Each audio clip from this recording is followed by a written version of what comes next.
అందరికీ నమస్కారం. మీ కాటే సుబ్రహ్మణ్యం.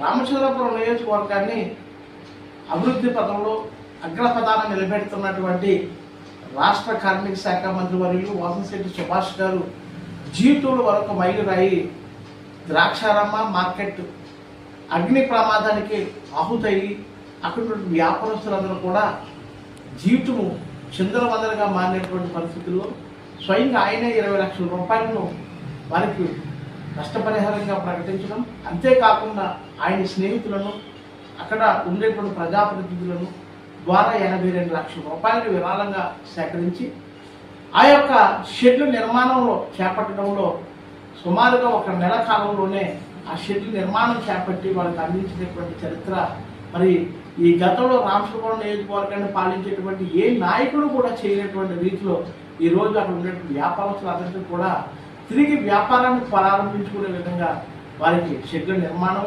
అంతేకాకుండా వ్యాపారంలో కూడా తోడుగా ఉండే విధంగా వాళ్ళకి కొంత మరి మనీని కూడా ఇవ్వడం అనేటువంటిది కూడా జరిగింది.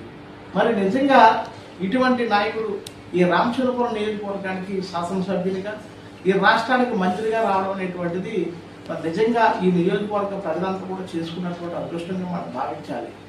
ఇలాగా ఈయన మరి తిరిగిలేనటువంటి నాయకత్వంతో అందరికీ కూడా సహాయం చేస్తూ ఒక మంచి పేరును సంపాదించుకున్న తరుణంలో ప్రతిపక్ష నాయకులు లేనిపోని ఆరోపణలు చేసి భూ కబ్జాలని లేదనుకుంటే ఏదో లంచాలు తీసుకుంటున్నారని ఆ తండ్రి మీద కానీ ఈయన మీద కానీ లేనిపోని ఆరోపణలు చేసి ఆయన్ను తక్కువ చేసేటువంటి ప్రయత్నం చేసేటప్పుడు అల్లా సరే వీళ్ళందరూ కూడా ప్రతిపక్ష నాయకులందరూ కింద పడుతూనే ఉన్నారు. ఎందుకంటే నిరాధారమైన ఆరోపణలు.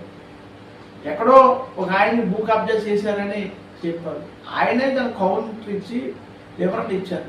నిజంగా వీళ్ళు ఈ వాట్సాప్లో ప్రచారం చేసేటువంటి నాయకులకు ఒక మాట చెప్తున్నారు, ఇది ఖచ్చితమైనప్పుడు మీరు ఎందుకు ప్రెస్ మీట్ పెట్టి అడగలేదు అంటే మీరు ఆరోపణలు ప్రతిపక్ష నాయకులు ఏంటంటే అక్కడ ఎవరైతే ఉన్నారో వాళ్ళ ద్వారా నిరాధారమైన ఆరోపణలు చేసి బ్లేమ్ చేసి కీర్తిని భంగం కలిగించే విధంగా చేయటువంటి ప్రయత్నం ఏదైతే చేస్తున్నారో ఇది తప్పు.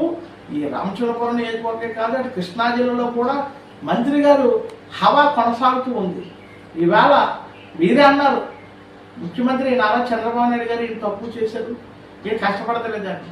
ఇదే రామచంద్రపురం నియోజకవర్గాన్ని 7వ స్థానంలో నిలబెట్టినటువంటి చరిత్ర కూడా వాసంశెట్టి సుభాష్ గారు మీరు గుర్తుపెట్టుకోండి.